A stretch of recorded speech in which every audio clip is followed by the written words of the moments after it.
Excellencies, dear colleagues, dear friends, welcome to the session of Think Tank 2022 with the title, Can Peace be Achieved by Human Means Alone? Ending 70 Years of Painful Division on the Korean Peninsula. Our topic will be explained a little bit further, but let me maybe in the beginning start with a few just practical information about translation. This webinar is being translated into French and Russian and English. And you will have, by simply clicking on the globe down on your Zoom window, there you will find the abbreviations for English or French or Russian. We will have speakers today who will speak mainly English, but also one speaker, and we are very grateful for that, will speak in Russian. Furthermore, we will have a chance to ask your questions, and also with the chat, in the chat function, you will see biographies of the speakers, and you will also be able to put your questions there, even though we are not sure how many questions we can answer time-wise, how we can organize that. So with this, I would like to officially start this session. As you know, this session has been organized in the framework of Think Tank 2022, which is a forum that has as a main topic to bring solution to the situation on the Korean Peninsula. And our session today is organized by the Interreligious Association for Peace and Development of Europe and the Middle East. And we are very happy and grateful for your participation and involvement in an issue that has been ongoing for the past 70 years. We think it is high time to keep pushing this issue on a world stage so that our leaders can be reminded that there is a need for action to end this terrible, painful division and stalemate on this first day of the World Interfaith Harmony Week. We celebrate the interreligious harmony, but at the same time, we mobilize genuinely ethical people, faith leaders, religious key figures, and people of conscience to get invested in this dreadful issue and help the people of Korea to find a place of peaceful coexistence, harmony, and good neighborhood like they deserve, like everybody else, and have been waiting for 70 years. We would like to encourage the interfaith community worldwide to mobilize the spiritual resources and tools for the sake of world peace by taking on as first step the situation on the Korean Peninsula. If we can bring a solution on the Korean Peninsula, we can bring a solution also to peace, for peace in the world. So let us be able to, that all leaders of faith should unite and tap into the power and wisdom of God, so that ideas and proposals can be emphasized that can be a beginning of the establishment of a world of lasting peace in all regions.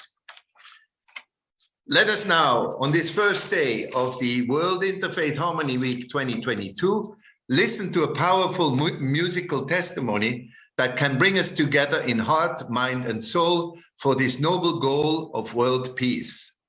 This is the musical of the World Interfaith Harmony Week Anthem 2015. It's called The Gift of Love by Sami Yusuf.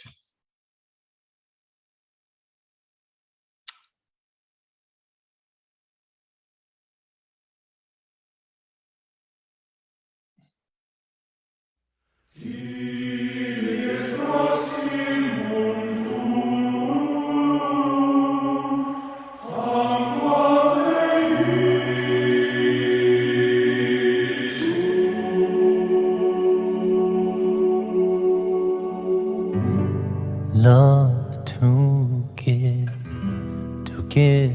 is love. Love the gift of love. No belief without the love. Believe in love, the belief of love. None of you truly believes until you love for your neighbor what you love for yourself. None of you truly believes until you love for your neighbor what you love for yourself. Love to give is love. Love the gift of love. Nobody without the love. Believe in love, the belief of love. None of you truly believes until you love for your neighbor what you love for yourself. None of you truly believes until you love for your neighbor what you love for yourself. Love to give, the gift of love. Give the other all your love. What a relief to give my love. I know you, you're my love. What a relief to give my love. I'm you now, you're my love. Love to give, the gift of love. Gift of love. To give my love. I know you, and you're my love.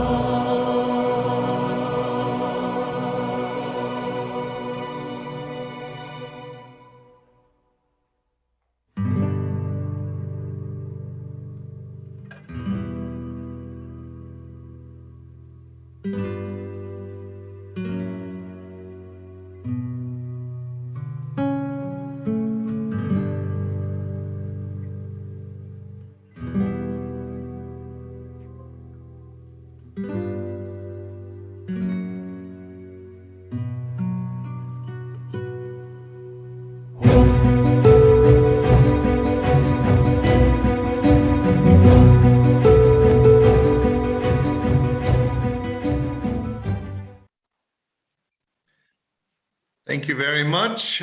With this spirit of interfaith harmony and the beautiful theme of the gift of love, I think we are ready for starting this session. And I now would like to introduce the moderator of this session today, Ms. Maria Gabriela Mieli. She is the regional coordinator of the Universal Peace Federation in South Europe. She is a capable leader who has managed to develop the chapter of UPF in Italy and Southern Europe through her great advocacy and outreach work. And there's lots of things to be said. You can see also her biography on the chat. So, Ms. Gabriela, you have the floor.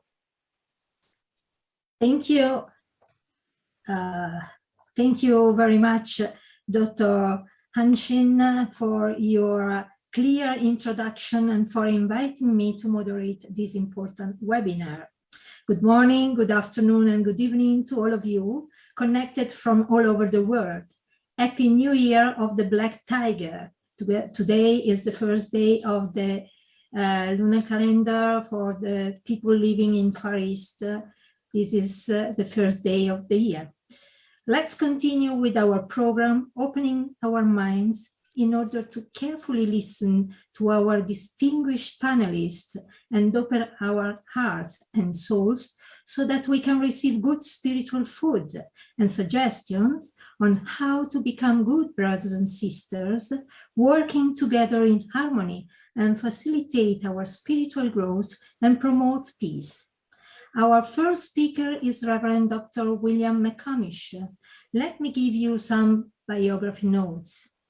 Dr. McComish is a Presbyterian minister in the Presbyterian Church in Ireland and the Protestant Church in Geneva.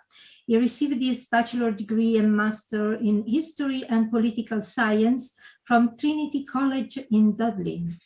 He also holds a doctorate in divinity from the University of Geneva. In 1997, he was appointed Dean of Geneva's Saint-Pierre Cathedral, where he organized various interfaith services. He was also the general treasurer of the World Alliance of Reformed Churches. He acted as chairperson of the group who wrote the Geneva Spiritual Appeal in 1999. Reverend Dr. William McComish, the floor is yours.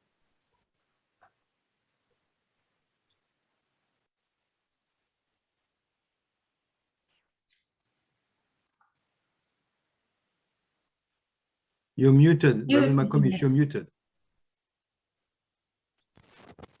So thank you for your welcome and accept my thanks for the invitation to participate, and also my very best wishes for a happy new year and for the year of the Black Tiger. I wish all of you my very best wishes. I think this is an important moment to talk about Korean reunification, the first day of the year of the Black Tiger. In this year, let us hope that we move forward. The separation of Korea is a profound scandal. It is unfortunately far from the only scandal in the world today. I come from Ireland originally, which is also a divided country. But Ireland is divided because of the wishes of a part of its inhabitants, whereas Korea is divided against the wishes of its people. Politicians of many kinds are responsible for this situation. Politicians more interested in their own power and self-image rather than in the desire of the Korean people to be united. I feel strongly about Korea and about Korean reunification because I have often visited Korea and have taught in many Protestant seminaries there. And I know the deep desire of all Koreans for unity. I find, unfortunately, that the world is largely indifferent to Korean separation. Separation is taken as a fact, and few are really interested in reunification. There are vested interests in separation within the Koreans and also among the major powers concerned. Russia, China, Japan, the United States. It seems to me they do not want a strong Korea. Like the ancient Romans, they want to divide and rule. A united Korea with the weaponry of the North and the economic power of the South is definitely not on the international agenda. This situation has been allowed to continue for 70 years with little or no efforts to resolve it. I hear some pious talk from politicians, but little sincere action. It is unfortunately the same with many world problems. We have many human means for resolving problems, but I feel that they are not used properly. I believe that it is because of human evil and weakness. Human efforts have created a world of danger and injustice, a world with 80 million of refugees, a world where biodiversity is in danger, a world where climate is changing rapidly. At COP26 in Glasgow, we saw the world's politicians rushing to make wonderful promises to take measures to stop climate change. But we all know and fear that these promises will not be kept. Alas, human structures will not be enough to protect our grandchildren and great-grandchildren. And when I look at individual politicians and situations, I am not really surprised that they have not resolved the problems of the world. As I have already said, they are mostly interested in their own power and pride. It is not everyone who believes all politicians. There are politicians at this moment whom nobody believes. There are powerful politicians who have their opponents put in prison or accused of terrorism. There are countries where I would not want to be a girl. There are areas where I would not want to be a Democrat. Politicians are, of course, not all insincere, evil, or corrupt, but there is a widespread crisis of confidence, especially among young people. Indeed, there is a crisis of confidence in authority of all kinds. But does this mean we should despair of solving the world's problems, including the problem of Korean unification? No, I believe that there is hope, but it does not come from human beings, but rather from divine guidance. I believe that God created the world and human beings, and that God continues to be interested in human life, and that God has, can, and will act in history. I believe that the solution to the problems of our time will not come from earth alone, but from heaven. I cannot say exactly how this will happen, but I am certain that it will. I do not think that we should confuse a spiritual, a divine force with modern religious institutions, for these are facing a crisis of authority and loss of confidence that is entirely due to their own fault and through many errors, including pedophilia, sexism, and fanaticism. Human means alone cannot help us, but with the power of God, all is possible. And the reunification of Korea is possible with the help of God. Thank you very much.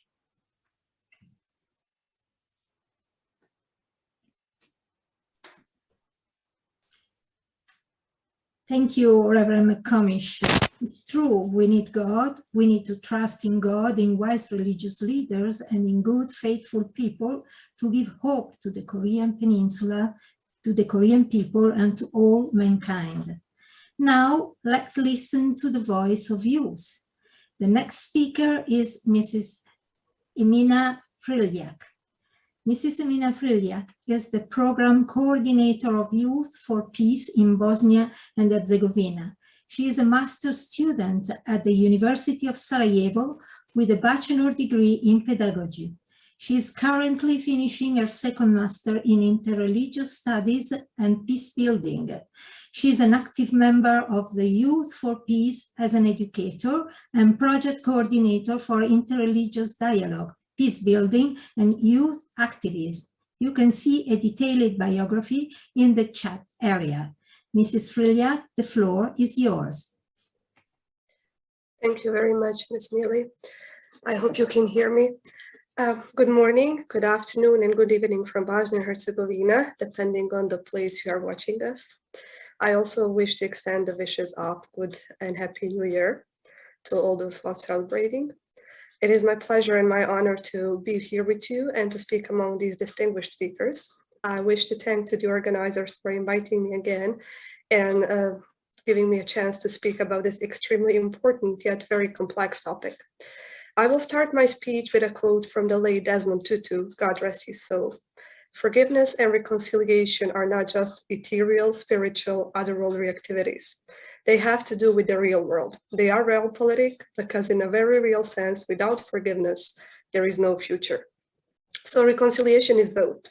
It is spiritual, but it is also a very practical process. These two needs to go hand in hand. Only then we can speak about the real progress and real living together on the Korean Peninsula, but also elsewhere. To achieve unification, there must be reconciliation on both levels, political one, but also level of the people. People are the ones comprising one country. People are the heart and the soul of one state. And in my experience, we tend to forget this very often.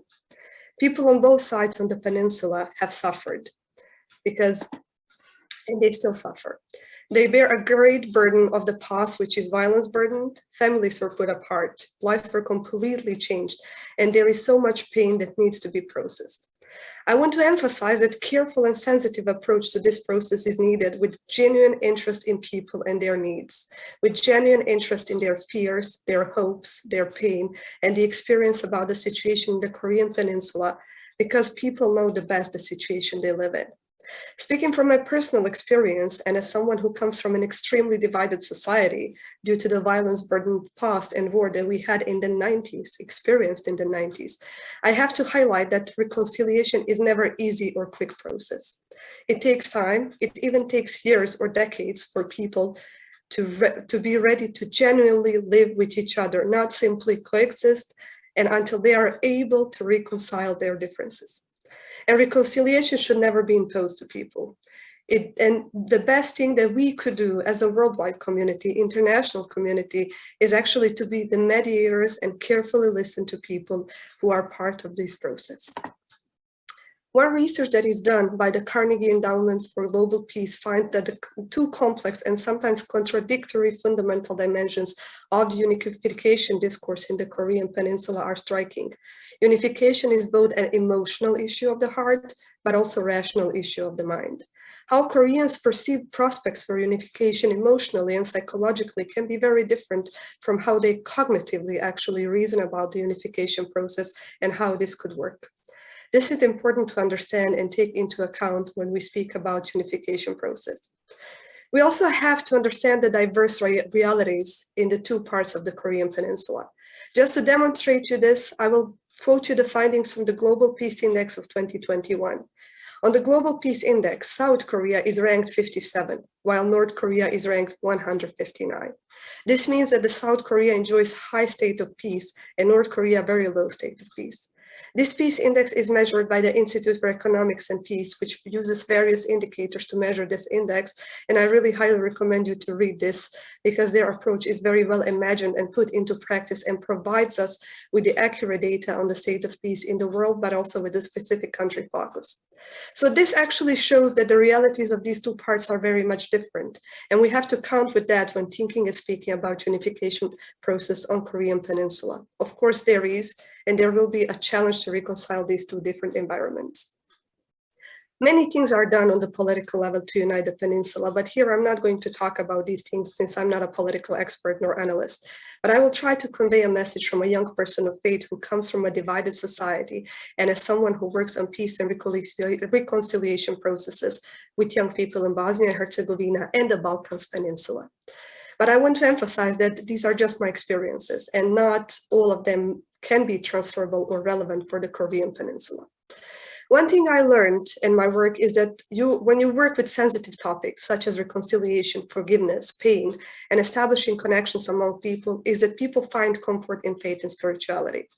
According to Professor Don Baker, Korea has one of the most diverse religious landscapes on this planet. And when we speak about the diversity, we need to account for people who are not religious as well, since spirituality does not mean that you have to be linked to specific religion.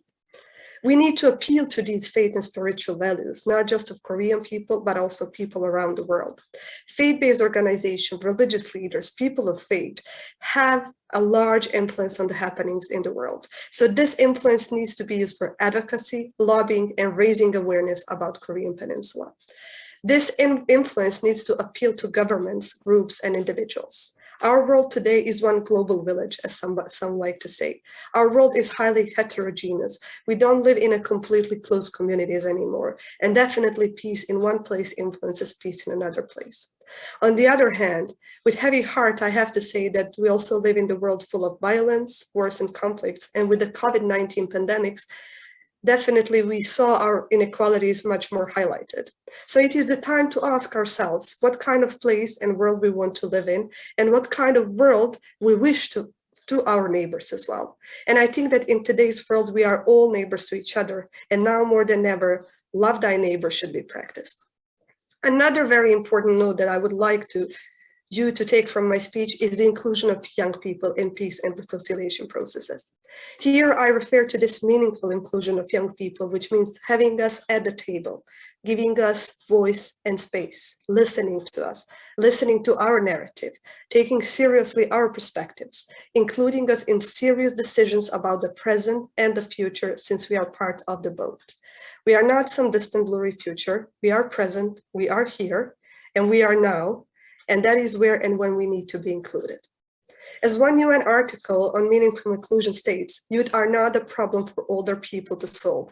They are actively a part of the solution. So here I'm appealing to something called intergenerational dialogue.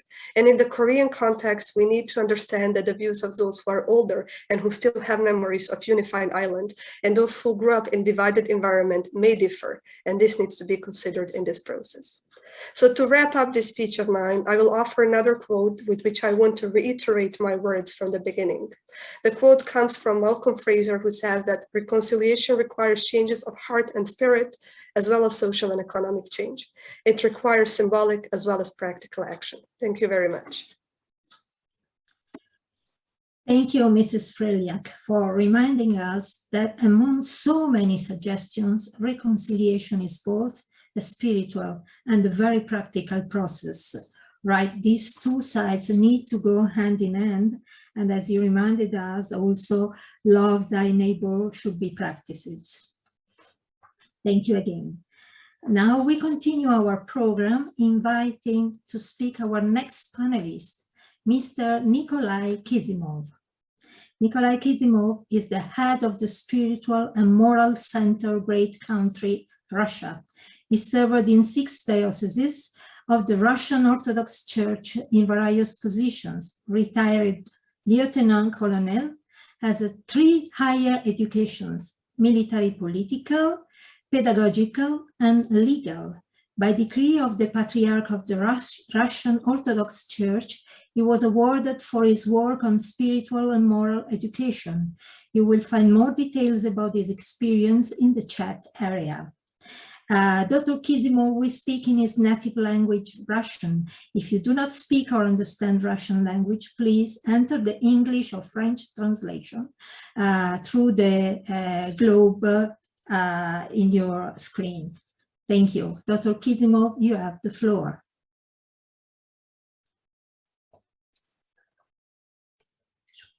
Здравствуйте, братья и сестры. Good afternoon, dear brothers and sisters. I would like to address you in this form as it is accepted among the religions. By the will of fate, there was a division of the United States of Korea. There are forces of good and evil in the world that affect people. Everything good is from the Lord God, and everything bad is from Satan. The principle of the evil forces is divide and conquer, and this is what happened to Korean people.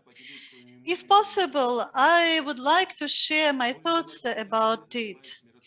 For more than 20 years, I have been engaged in peacekeeping activities. During the time of the conflict on the North Caucasus, I discussed and spoke with many people, and this is a really great pain for all those people in the conflict.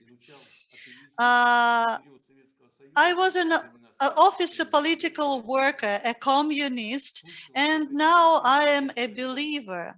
When I was studying at the military political college, we studied scientific atheism, and we were told that there is no God. After the collapse of the Soviet Union, many people rushed to the search for spiritual knowledge. Reading the sacred books, I made many discoveries from myself. The main ones are many norms of communist ideology were taken from the Bible, actually. Sacred books are a storehouse of knowledge, and world religions have existed for thousands of years, but the ideology of communism lasted only for 70 years. We admire scientists who discover the laws of nature, for example, Newton. Moreover, we should admire the Lord, the Creator, who created them, and on which our entire planet lives. I'd like to also make an example from the Old Testament book of Job 8:11-13, just about the role. Just wanted to give you the example. Can papyrus grow where there is no marsh? Can reeds flourish where there is no water? While yet in flower and not cut down, they wither before any other plant. Such are the paths of all who forget God. The hope of the godless shall perish. There is one wise saying: ignorance of state laws does not exempt from responsibility, and ignorance of spiritual laws does not exempt us from the consequences. Those who were speaking before me, some said that sometimes politicians they try to take the authority of solving or deciding the fate of people, but they don't have enough spiritual knowledge, spiritual base. Anyway, using historical examples, I would like to give the meaning of faith in God for people in Russia. Many aggressive wars were waged against our country, and the enemies even reached Moscow. There were many wars, and of course we remember about the World War II, which is called the Great Patriotic War in Russia. Already troops of fascist Germany reached our capital, Moscow, but people asked God, started praying to God. And there is a saying that when people from north and south, everywhere, start to pray to God, then God will hear them. And then based on this appeal, God would act, and miracles can be able to happen. I should say, give you an example. When the fascist troops already came close to Russia, in this difficult time, Joseph Stalin actually addressed the citizens of the USSR in a Christian way, saying, brothers and sisters. And an order was given even to fly around Moscow on a plane with the Kazan icon of the Virgin. Church services were also allowed, and the Lord helped us. In the fall, a sharp cold snap came and severe frost hit. Our enemies had summer fuel for aviation and armored vehicles, and autumn uniforms for soldiers, and the plan of lightning fast capture of the USSR failed. In the 50s, in Ireland, the memoirs of Schellenberg, the head of Wehrmacht intelligence, were published. And there, in that memories, he cited Hitler's words before the end of the war. Hitler said, "It was not Stalin who defeated me, but some kind of force." The text of the Russian national anthem now contains the words, "You are the only one in the world. You are the only one, the native land so kept by God." I'd like to ask the participants of the conference to pay attention to the semantic content of the world religion. Maybe I will not say anything new, but it means for many people who were atheistic before, they made us to think, because the religion means to enter into union with God. World history knows many examples when the leaders of the number of states considered themselves great and omnipotent. A cult of personality was created, which was then condemned by citizens. On this subject, the Gospel of Matthew 23:9 says, "And do not call anyone on earth your father, for you have one Father who is in heaven." There are many examples when people were condemned in the future. I mean, those leaders who thought that they are the father of the nations and the world. The sacred books of world religions define the norms of human behavior. Implementing them, we will find true happiness. I would like to bring to attention a poem in Russian. "Only faith in the Lord will save our souls. It will save people from dirt and death. Only with faith in God we all will know what should we be to be called human beings." To support us of Athens, I propose to pay attention to the science of psychology. This subject was studied in the USSR in all higher educational institutions, but it means the science of the soul. Is it then worth it to unfoundedly deny the existence of the Lord God? I would like to also bring another examples to you. And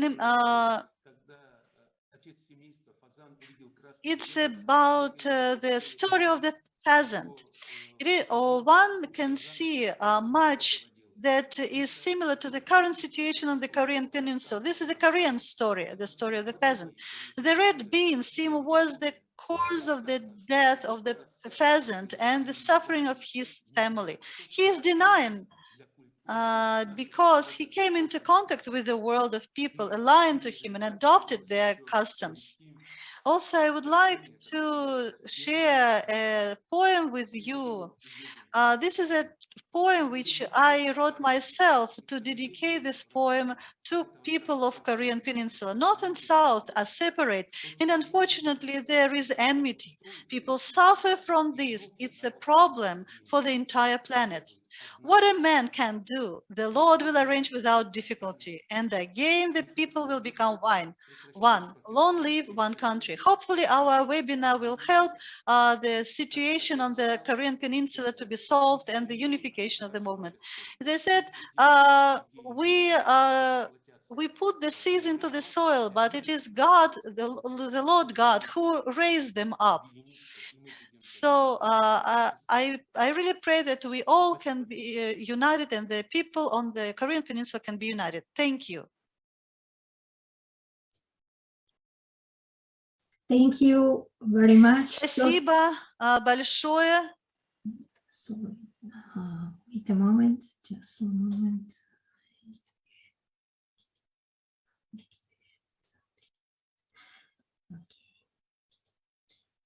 Thank you, Dr. Kizimo. You have an incredible experience of life dealing with both spiritual and very particular practical aspects. You shared with us your feelings through your poem, and especially you gave to the people of the Korean Peninsula a clear vision of the future in their homeland and the hope. Thank you again. It's now time to listen to another young voice. Mrs. Leila Hazandedic Dapo, I hope the right pronunciation. Leila is a psychologist, psychotherapist, lecturer, activist, peace builder, and volunteer from Bosnia and Herzegovina. Currently, she is doing her PhD in psychology in Ankara, Turkey. She is working as United Religion Initiative Europe liaison officer. Also, she is a board member of the European Interfaith Youth Network, which is part of Religions for Peace Europe. She is co-founder of Youth for Peace, an organization that positioned itself as one of the most prominent youth-led organizations in Bosnia and Herzegovina, working in the field of peace building. Mrs. Leila, the floor is yours. Thank you. Thank you very much for a nice introduction. Greetings of peace, everyone. Good morning, good afternoon, good evening, depending from which part of the world are you joining us today. I must say first that it is my great pleasure and honor to be on this webinar with other distinguished speakers and also to be with all of you here. Also, I want to express my gratitude to the organizers for inviting me. To be completely honest, when I first received the invitation to be part of the webinar, and when I read the topic, Can Peace Be Achieved by Human Means Alone, ending 70 years of painful division of the Korean Peninsula, I was hesitating to accept the invitation because I'm coming from completely different part of the world, and my knowledge about Korean Peninsula is just very limited to the information that I hear or read on the news. So I thought that I won't be able to provide any meaningful contribution to this discussion. But then I read the first part of the title again, Can Peace Be Achieved by Human Means Alone? And I immediately remembered how I become a peace builder. So instead of trying to deliver speech based on psychology, psychotherapy, peace building, dialogue theories, or interfaith work, I want to share my personal story. Story of a child that was growing up during the war in Bosnia and Herzegovina, in the divided city and in the divided country. Child that believed and dreamed about peace while trembling of fear in the basement, trying to survive another day, thinking about those enemies from other side of the streets and walls who were dividing us at that time. Sarajevo, the capital city of Bosnia and Herzegovina, in 1992 was a city under siege. It was not a place you wanted to be, and definitely not a place you wanted your children to be. Yet, that was where I was at the beginning of the war. And together with my grandmother, I left on the last bus to get outside of the city before the siege hardened. My parents were waiting for me in Mostar, in the south part of the country. The city of Mostar is famous for its beautiful 16th century bridge. And there had been very limited communication between these two cities in the preceding months. And for a time, my parents thought that I had died in Sarajevo.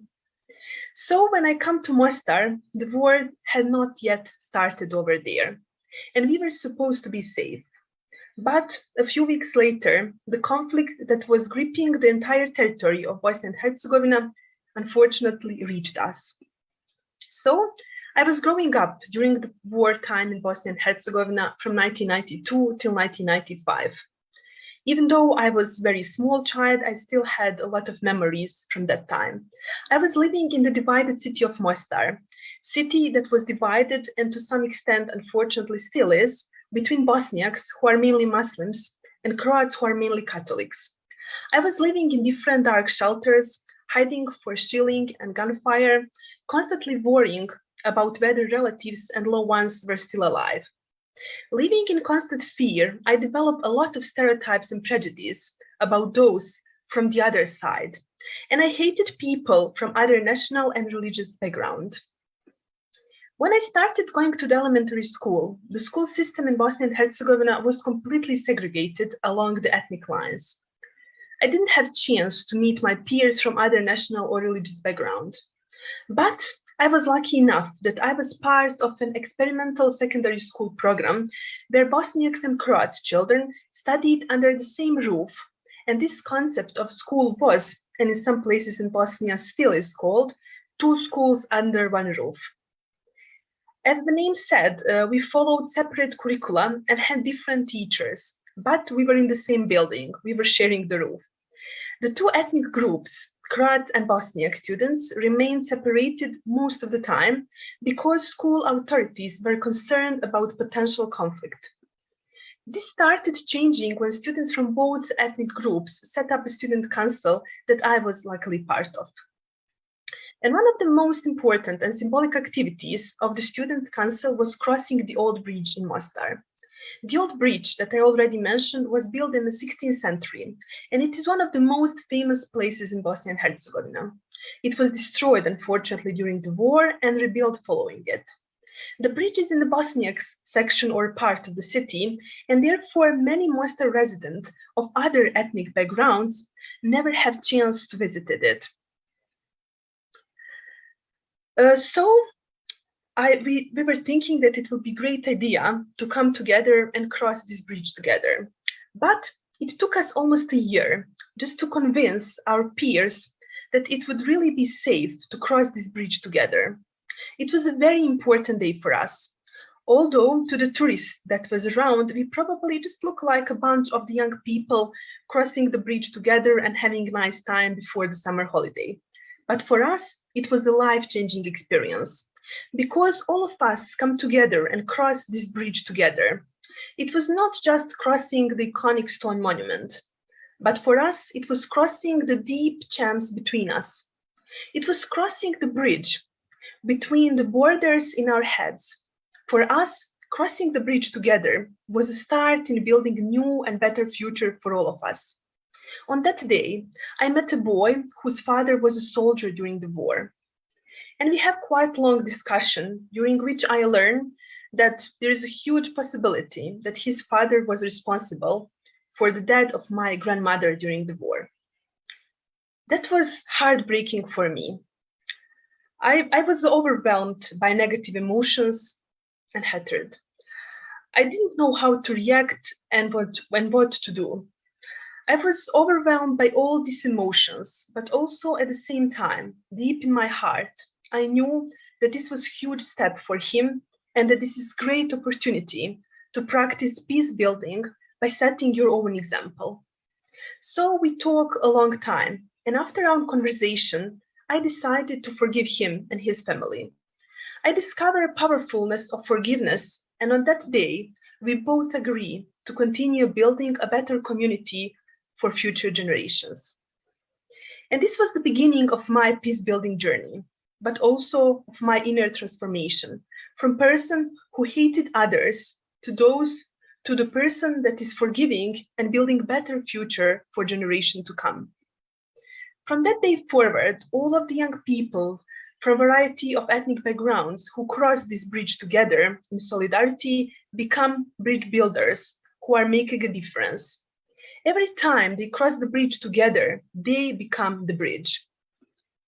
And when I think about Korean Peninsula, I think about all those young people, about all those children and younger generation who are living in the divided communities without chance to meet those from the other side, to cross the border and to build bridges, but also to cross the bridges in their minds and to discover beauty of human connections and peacefully living together. But at the same time, I remember my own example and powerfulness of human connection, personal stories, opening your mind and hearts, of discovering that we are all human beings with similar fears and needs, and that if we all come together, despite complicated political and social situation, we can change the world. Because all those small steps in the end are making big change. Being empathic, putting yourself in the shoes of others, and keeping in mind that every religion promotes forgiveness for the sake of peace is a good first step toward overcoming the division. And to answer the question from the title of this webinar, can peace be achieved by human means alone? For me, answer is definitely yes. Maybe that is the only and most powerful way to achieve the peace, not only on Korean Peninsula, but also in the rest of the world. Therefore, I want to invite you all to do your part today, to go outside of your comfort zone, to meet somebody from the other side, and to become the change that you want to see in this world. Thank you very much for giving me the space, and God bless you all.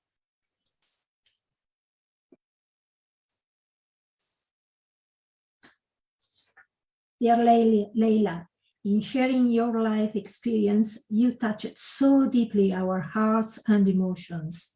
You gave also important inputs to our brothers and sisters living in the Korean Peninsula and other countries in the world. Even if the war happened 70 years ago and most of the new generations have no idea of what that means, the feelings and emotions are in the invisible DNA. Thank you again, Leila. So let us now listen to the next and last speaker, Venerable Dr. Michel Tao Chan. Dr. Tao Chan, a native of Vientiane, Laos, is a naturalized French citizen and currently resides in Paris. After attending high school in Vientiane, he pursued studies predominantly in the sciences and management and subsequently received 5 doctorate degrees. Dr. Chan is a researcher, professor, entrepreneur, and international consultant. He has held various positions in research and development in France, USA, and Cambodia. By 2005, Dr. Chan joined Securitas Systems in France, one of the world's leading security groups. In 1994, Dr. Chan co-founded the Cercle de Réflexion des Nations and became its president in January 2000. Venerable Dr. Chan sent a video message. So let's see this message. Thank you.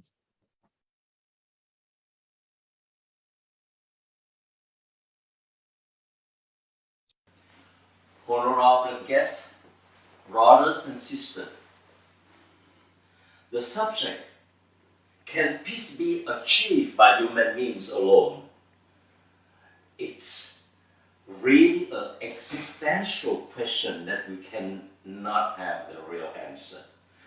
I try to turn around the subject, name all the questions like how we can live with God daily,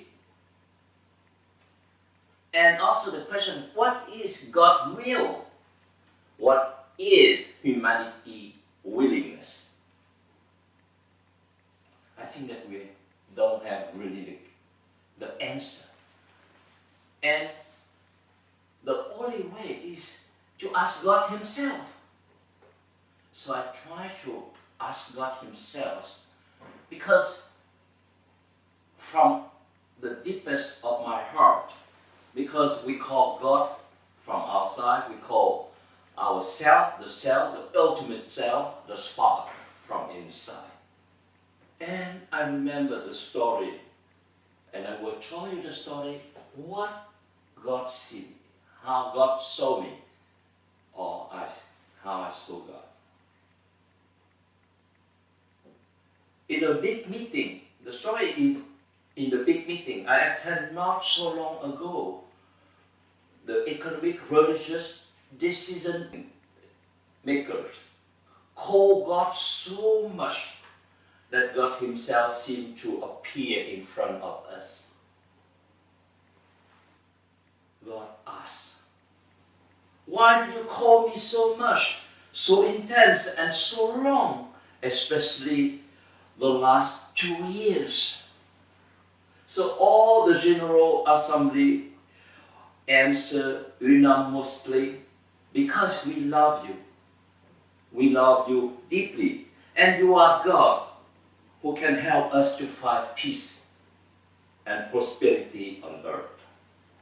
God answers, really? Really? Sincerely? Sincerely?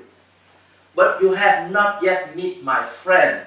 The power of name, the power of fame, who has the power, the money, the influence power on this earth. He's just right behind your back. Oh, 99% of the General Assembly turned their eyes back and saw no one. They all shouted, God, you have deceived us. There is no one. God replied, no, there is no one. But if you sincerely love me, you do not turn back to the God of power, of name and fame. Because the keys of inner peace, of universal peace, love, compassion, and prosperity are in your heart. I am of the 5% of men who have faith, who have not looked back. I have silently looked at my heart and have the answer from God. God is the creator. So God created man in his own image. In the meaning of man with the heart full of peace, full of love, full of compassion for others. That is the image of God. And also, the opposite of war is not peace. It's creation from the earth. So it's above peace and war. All of us have in memory the sentence created 70 years ago in UNESCO, in United Nations. War is in the mind of people, so that it is the mind of people that peace has to be constructed. So in this sentence, you see the duality between peace and war. And you condemn, of course, after the Second War, you condemn that war is in the mind of people, it's deep there. So I propose something where there is no duality. From 2006, I already proposed in United Nations, peace is in the heart of people. So that it is in the heart of people that peace has to blossom. So, can peace be achieved by human means alone? The Korean reunification is a transformative opportunity for understanding deeper the world peace of people and nation is a creation. You have to go above peace and war.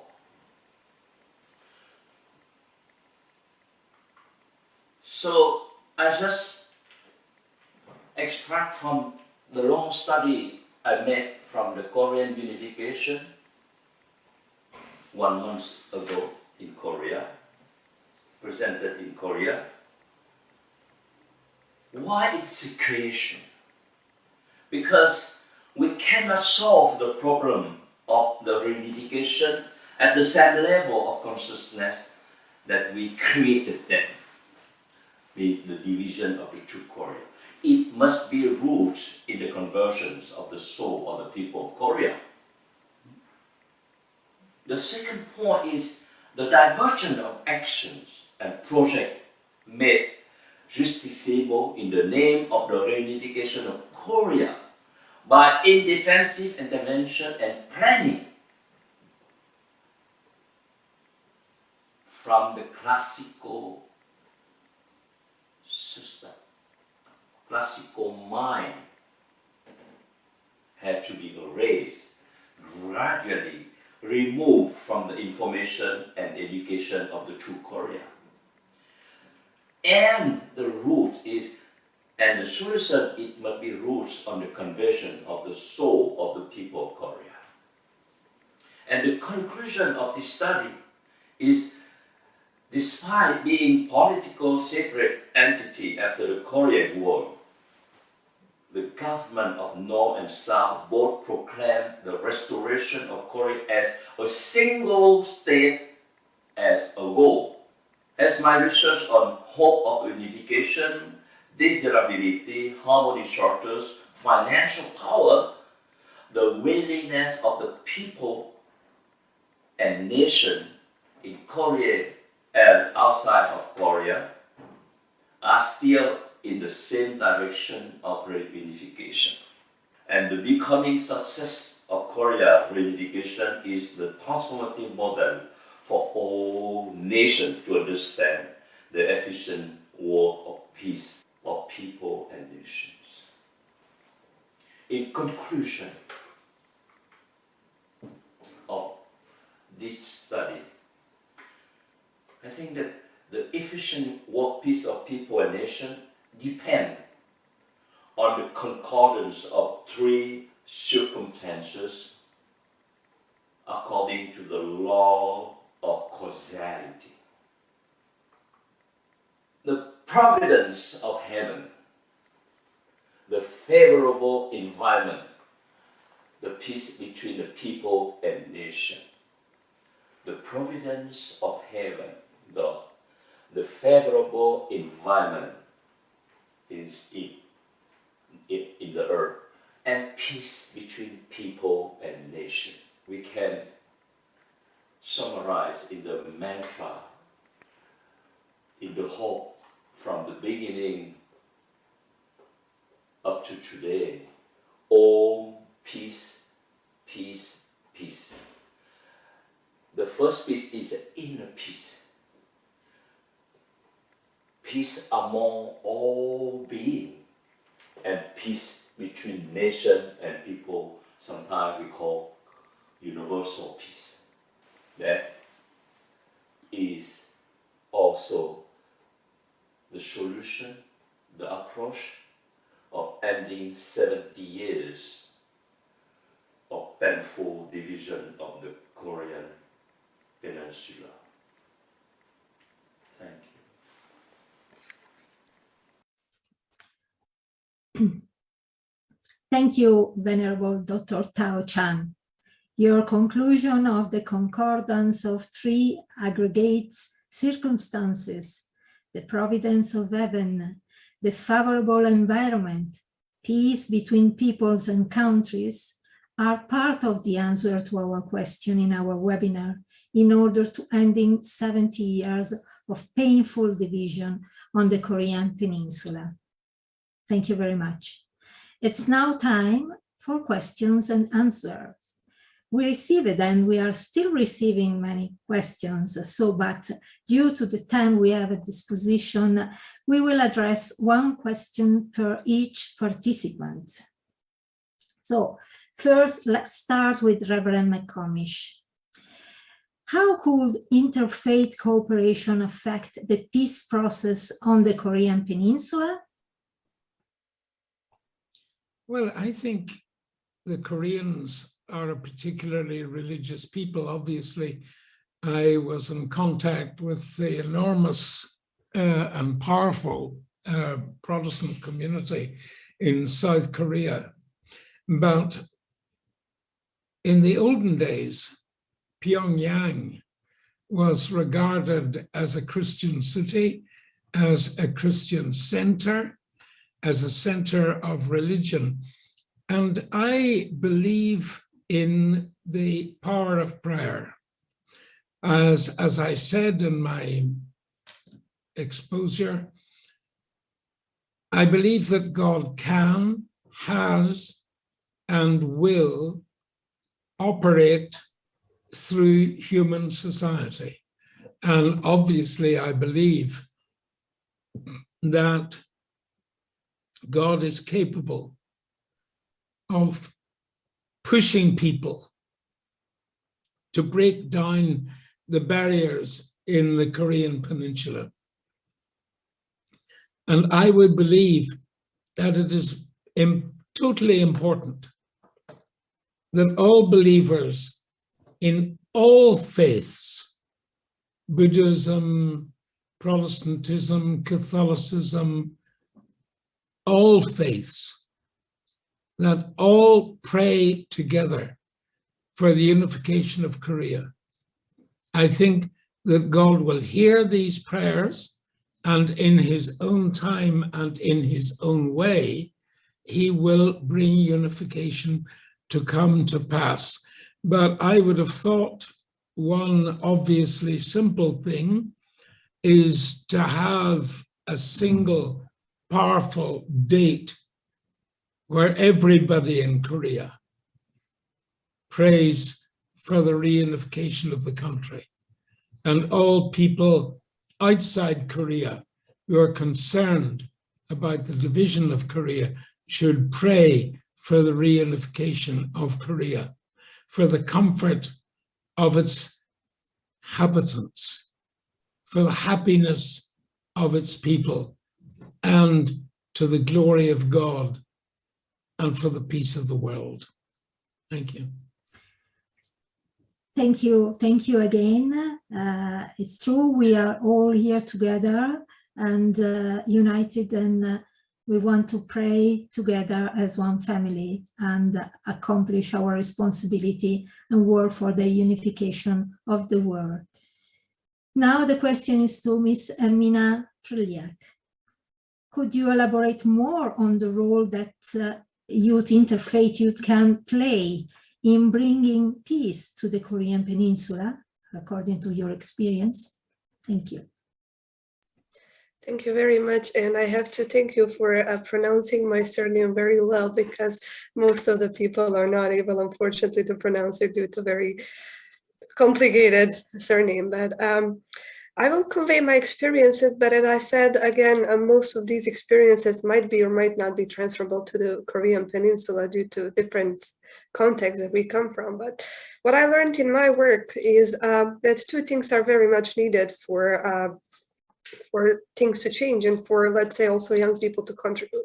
The very willingness and the very activism of young people who should not be idle, who should not be apathetic, who should not be completely feel helpless, because this is something that I feel among young people in Bosnia, that they feel helpless because whatever we do somehow, because there's no political will for certain things, it gets turned off. So two things, as I said, there has to be political will. And I also said this in the beginning of my speech. Political will is also very much crucial, because I live in Bosnia, which is divided. And for 26 years, there's no political will for certain things. And we on the grassroots level are doing enormous things. We are doing amazing things, and young people are doing amazing things.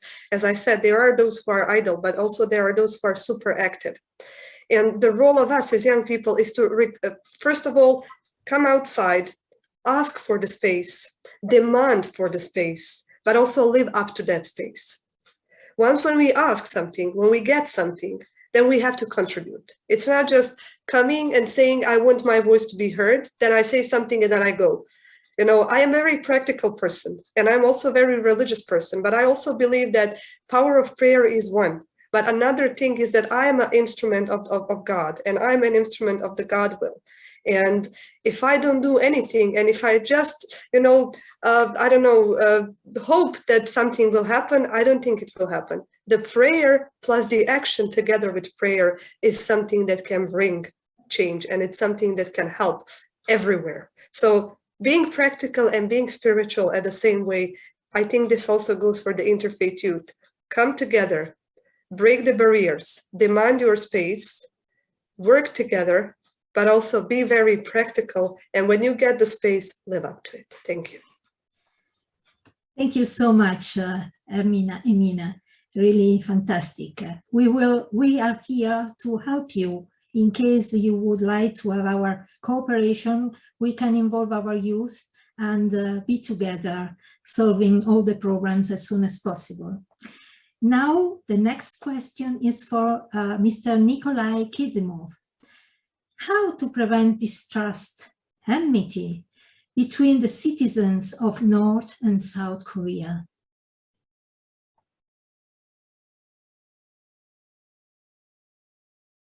Dr. Kizimov? Thank you for your question. I hope you can hear me. Do you hear me? Yes, thank you for this question. I would like to say the following. We have an opportunity, especially among religious leaders. On August 22, 2002, Kim Jong-il visited Khabarovsk, and he visited an Orthodox church in Khabarovsk city. And after his visit in Pyongyang in 2006, they built the Orthodox Church in Pyongyang city. In fact, thanks to the wisdom of Kim Chen-il, after his visit to the Russian Federation, he created an Orthodox Church in North Korea. I think we should come back to the roots of our ancestors and of the ancestors of the Korean people, to the literature of Korea of 17th century, 18th century. Persistence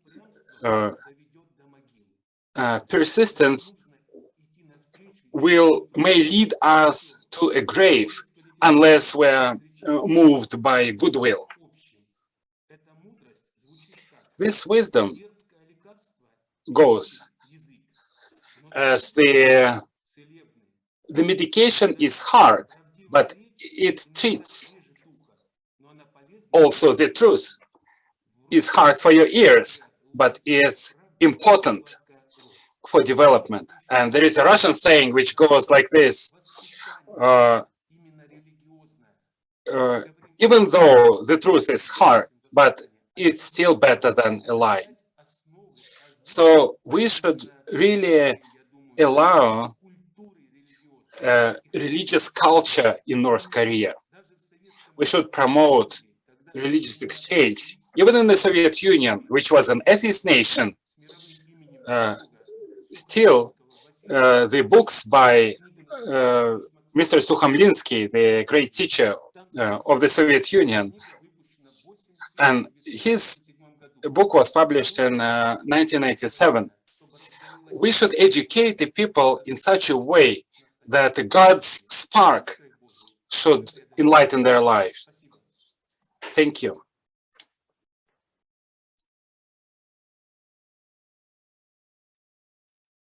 Thank you, Mr. Kizimov. You gave us some information about the history of your country that really most of us probably didn't know, and that teach us how it's important to go back to the ancient history and the value that our ancestors were living and practicing. Thank you again. Now, the next question is for Leila Azandedic Dapo. You say that peace will be possible by human means. This is a very optimistic answer. Can you explain your reason for optimism and how human means can be instrumental for overcoming a conflict like on the Korean Peninsula? Mrs. Leila, thank you. Thank you very much for this question. And yes, maybe I sound very idealistic and optimistic, and I saw some comments and questions that people are saying, yes, everything that was told here today is quite nice, but it's very idealistic, and how we will achieve it and what will be practical. And that is the reason why I decided to share my testimony. And I strongly believe that even small steps that we are doing are making big change in the end. Because just imagine if every person who is here today with us, like 272 right now here, if all of us are just think for months and try to do something positive, try really to do something toward the peace in Korean Peninsula and in the rest of the world, how powerful it will be. Or as other speakers on this webinar said, if all of us just now sincerely pray to God, what change we can all make. So yes, maybe it can sound very idealistic, but I strongly believe that it can be achieved, because what was outcome of these things that I shared with you during my testimony is that now we still have these two schools under one roof, but we have the one curricula in some subjects. Students are staying here, they are together, and they are sharing the space together, and they are making opportunities for new generation to come. If somebody told me that 20 years ago, I will say, no, it is too idealistic, it will not happen.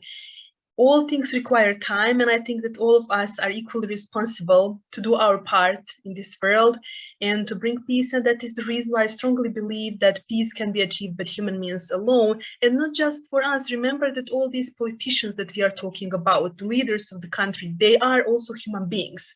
If we will be able to reach them, to touch their hearts by testimonies, stories, if we all pledge them to achieve the peace, and if we all take our part when we are voting for our politicians, when we are making decisions how we will behave in this situation, I think that we will be all able to achieve the peace. And that is the reason why I ask all of you to do your part today.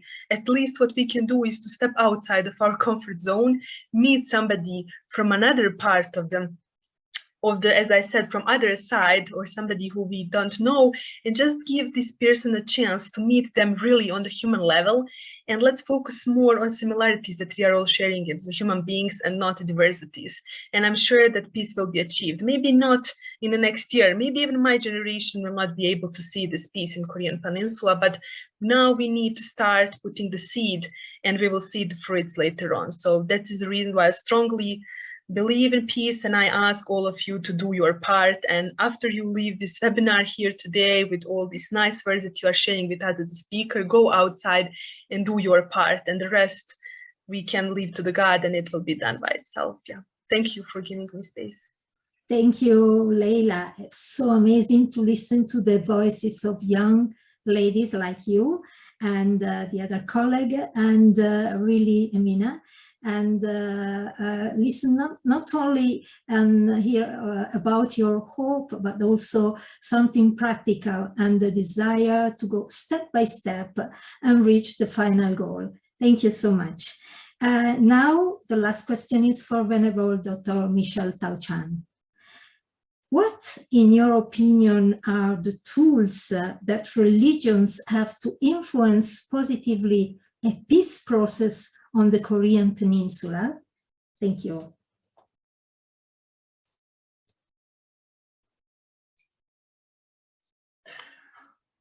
I was born in 1953, the years that the two Korea split in two. So I try to understand the 70 years of painful division of the Korean Peninsula, and asking deep down inside of myself, what will be the next? And the concordance of the three aggregate circumstances is there. So the providence of heaven, the favorable environment, peace between the people and nations are there. And today, thanks to the participation of all the speakers and all brothers and sisters, I think it will happen. Thank you. We agree with you, Venerable Tao-Chan. So, before ending our webinar, I'll ask our panelists some final 1-minute comment. There is anybody who would start to give his comment eventually? Thank you.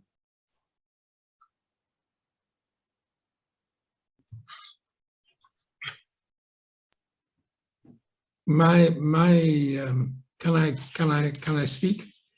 Yes. My simple comment is that this afternoon we have been talking about peace between states, between governments, but peace in society is much more profound than that. There has got to be peace between men and women. There has got to be peace between elderly people and between young people and the rest of society. There has got to be peace between rich and poor. There are many forms of peace. Peace is many layers. And it is important that we do not simply focus on one form of reconciliation and forget about the rest. Peace is a state of mind, and peace is universal, and peace, as I keep saying, comes from God. Thank you. Thank you. Anybody else would like to add his comment or her comment? Last words? Можно мне? If I may say, if I may say, please. Thank you. Today's presentations, we mentioned about the rich, the powerful, about the leaders, and I would like to address those, as the Holy Scripture says, that those who are given a lot will be asked a lot, and God knows every move we make, every thought we share. And I call upon our politicians to really be aware that God is watching them and that someday they will need to be responsible for their actions. So to be mindful that really God is watching. All the peoples are equal in front of God, and otherwise it's impossible. Nobody should be above the others. This is how God called us to live. Thank you. Okay, thank you. Anybody else would like to add any final comment? If I may just take one more minute to stress once again that all of us really need to focus and to do our part in achieving the peace, and not just peace as the opposite of the conflict that we were discussing today, but peace that is much more than that. The positive peace, the sustainable peace, peace that will help us to grow outside of all these diversities that we are having into the one unity of this world. And I'm so happy that all the speakers are sharing the same vision. And I also want to ask you, as I said, really start from yourself. Try to first find your inner peace, be in peace with yourself, then it will be much easier to make the peace in the world. And as I said, really do your part and don't think that all these things that we are doing are so small, because if we pile it together, all these small things in the end will make the really big change. And don't wait for politicians and others to bring the change that we so much wanted, but let's all of us be the change that we really want to see in this world. And of course, the God will do the rest, as other speakers highlighted already. Thank you again. Thank you. Emina, would you like to add anything else? Yeah, I would just like to emphasize the thing that I already said, that's the intergenerational dialogue, just to emphasize that we need to work together and listen to each other in order not to repeat the mistakes of the past, but also to listen to those who are just coming. As Leila said, I don't believe that I will see the full achievement of peace in Bosnia, but I see myself as transitional generation, and somebody who's just laying the ground for those who are yet to come, and probably for those who will live when I'm long gone to a better place. And one important thing I would just ask all of us to embody the golden rule, the rule that says, do not do to the others what you don't want to be done to you. So just to embody this, because each and every religion in the world has this golden rule in the sacred scriptures or in the oral traditions. Thank you very much. Thank you to you, Emina, and to all of you. So, the founders of UPF, Father and Mother Moon, spent all of their life and mission for peace in the world, including the reunification of their homeland, Korea. Reading about their life stories, we can understand how it's important for us to find a way to balance the internal and spiritual aspects of our lives with the external and practical actions of our lives. How it's important to discover our talents and qualities as a gift from our Creator, the original source of life, in order to live for the sake of others. One of the recent programs started by Mother Moon, called Peace Starts With Me, is the starting point of the path to the dialogue between me and the Creator, the reconciliation between myself and my brothers and sisters in the world and with the environment, and finally the reunification between anything divided in the universe. Why not to start with the Korean Peninsula? What do you think? So thank you very much to all of you, to our prestigious panelists and their precious contribution. Now I will give back to Mr. Heiner Hanshin for some final comments. Thank you again. Wow. I am so amazed about the content of this session. I mean, who would have thought? I'm really deeply touched by all the great speakers, by your fantastic comments and your spontaneous and good answers. Also, thank you for great moderating work, Gabriela. I mean, you're Wonder Woman too. So we have to say this is really has been a wonderful session. And I would like to thank also for our technical support for all the contributors in every way. And we will have just shortly after a chance to take a picture together on the screen.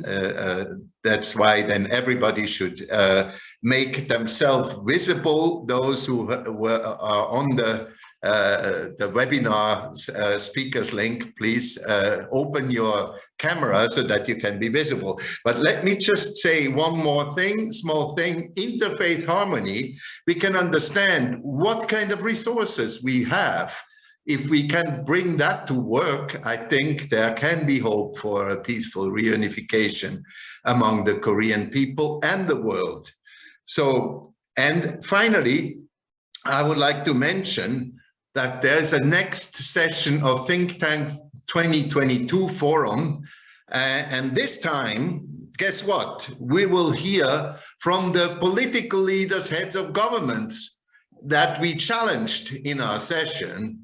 And I think this is a good thing. And you will, like one of our speakers, I think Leila said, they're human beings too. And we can discover maybe that we're pretty similar in many ways. So anyway, let's now make the final picture. Let's everybody come on the screen as a bye-bye. We are literally like a Swiss clock, perfectly in time. It's 2:30. So everybody come on the screen and our technical staff too, and let us take a picture. Please, technical staff, Victor, can you all come on and take the picture? Everybody wave, bye-bye. Thank you very much. Thanks, everybody. God bless you all. Thank you.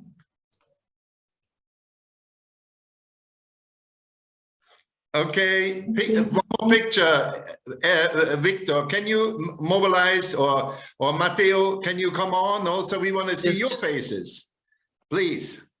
We can't see you. We see only the moderator right now. Please let us see everybody.